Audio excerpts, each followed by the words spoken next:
Hey everyone, thanks for tuning in. Yesterday was a big day for Halo, as I'm sure you're aware. You probably watched the reveal.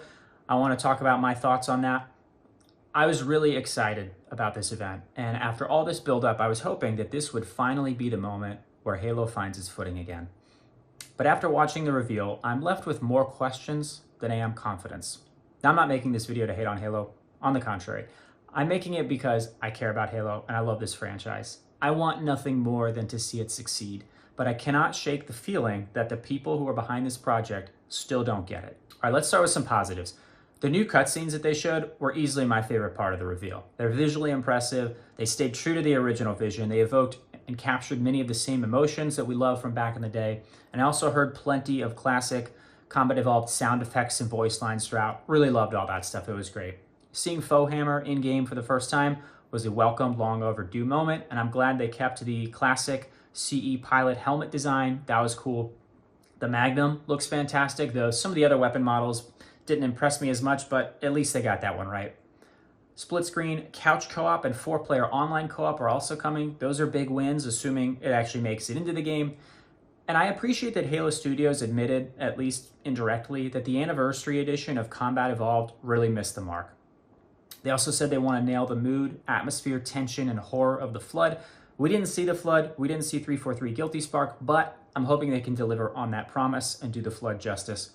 On top of that, there are 3 new levels coming to the campaign that are going to serve as a prequel to Combat Evolved. I'm really excited about that. Unfortunately, that's about where my optimism ends. I've seen a lot of discussion online in the hour since this was posted, and it really seems like the community is more divided than it's ever been. Personally, I find myself in the middle, probably leaning more towards the I'm disappointed side. And I think the core of the issue for a lot of us is that we want a bespoke Halo experience. And what we're getting with this game feels very different. This game looks exactly like I feared. An Unreal Engine 5 tech demo dressed up as Halo. It's high quality, sure, the textures, the lighting, the effects, it's all stunning and beautiful, but that's not what matters, right? I care about the look and the feel of the original game, and I think they've missed the mark. They haven't preserved it. Halo CE's color palette, its architecture, geometry, the vibe, the tone, much of it is gone. And instead, we have a game that seems to be designed to please people visually rather than delivering a true and artistic, fan-focused experience. It's not really authentic. It's more interested in pursuing graphical fidelity than anything else. For example, the Forerunner structures in Combat Evolved were all mysterious and ancient. They were weathered by millennia, made of these anomalous materials. It wasn't really clear if it was stone or metal or something else. But in this new game, they look polished, they look new, they're extremely intricate and over-designed. They've lost the minimalist charm that the originals had. Right? Halo's always been stylized. It's never been photorealistic, at least until 343 came along. And while a modern coat of paint on an old game is fine, I think pursuing the photorealistic look is actually the wrong move, and it's a fundamental misunderstanding of what makes Halo's art special. And I know some people will say that Halo CE only looks the way that it does because it was limited by the technology of its day. That's true, but what you're effectively saying is that Bungie was able to do more with less. They didn't have Unreal Engine 5, but they still managed to create worlds with more ambience and character. Other things stuck out to me too. In several shots, the enemies kind of blend into the background, particularly the jackals with orange shields on the beach. Like, they're very hard to see against the sand and the rock. The enemies should pop visually. I mean, if I have to squint to see what I'm shooting at, that's a poor design. Now, hopefully this will be different when I'm like running the game on my own hardware instead of watching playback on YouTube. But, you know, still something I noticed. Some of the level geometry changes also really confused me. Yeah, there's this part in the original game where there's a tree that blocks the path that leads to the interior of the island, which forces the player to disembark from the Warthog and continue on foot where they face the hunters, right? In the remake, you can just drive right on through with the Warthog. Halo Studios said they want to honor Bungie's vision, so why remove the tree? Like, I mean, here's Jamie Griesemer on X saying as much, that the decision to put a tree there to block the player's path was intentional, right? There was a thought process behind why they designed the level that way. If they're going to remake the game one-to-one, we are inevitably going to compare it to the original, right?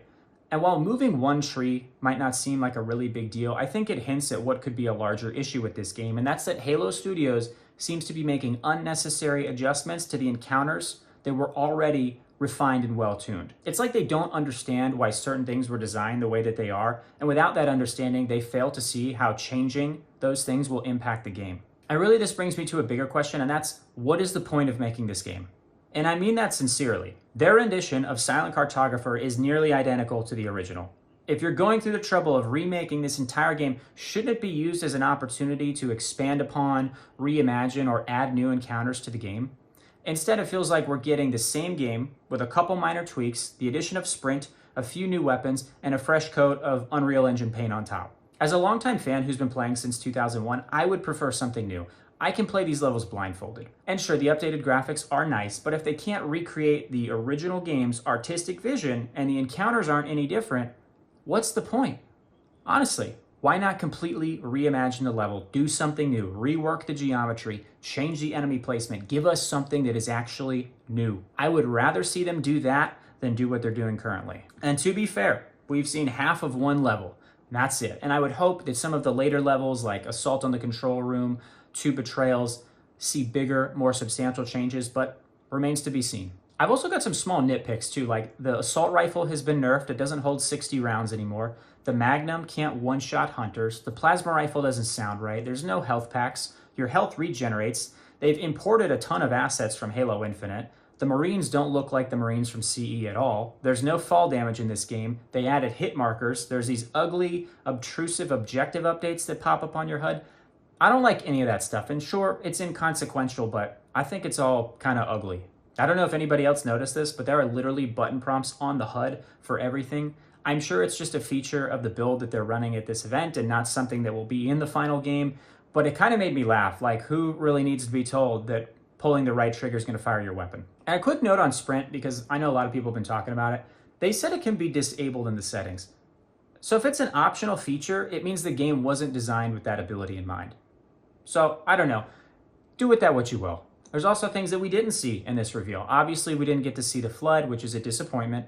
Like I said in my last video, how they handle the flood is going to tell us a whole lot about this game and I think the future of the franchise.